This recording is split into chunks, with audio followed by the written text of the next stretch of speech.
গোপালগঞ্জে হামলা জড়িতদের গ্রেপ্তার ও বিচারের দাবি জানিয়ে ফ্যাসিবাদীদের যেকোনো ষড়যন্ত্র রুখে দেওয়ার হুঁশিয়ারি দিয়েছে জামায়াতে ইসলামী। শনিবার রাজধানীর সোহরাওয়ার্দী উদ্যানে জামায়াতের সমাবেশ উপলক্ষে জাতীয় প্রেস ক্লাবে ব্রিফিংয়ে দলের সেক্রেটারি জেনারেল অধ্যাপক মিয়া গোলাম পারোয়ার এই হুঁশিয়ারি দেন।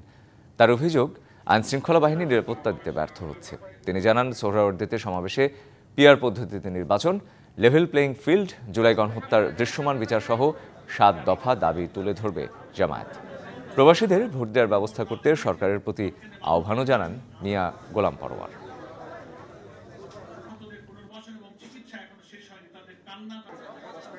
এটার জন্য আমরা তীব্র নিন্দা জানাই এবং বিস্ময়ের ব্যাপার যে সশস্ত্রভাবে গোপালগঞ্জের সেই সব জায়গাগুলোতে তারপরও তারা যে মিছিল করেছে, বিক্ষোভ করেছে, ডিসি অফিসে, এসপি অফিসে হামলা করেছে, কারাগারে হামলা করেছে, এটা খুবই ন্যাক্কারজনক। এর আমরা তীব্র নিন্দা জানাই এবং এই অবস্থা নিরসন হওয়ার জন্য আজকে সারা দেশে জামাত ইসলামী বিক্ষোভ দিবস ঘোষণা করেছে।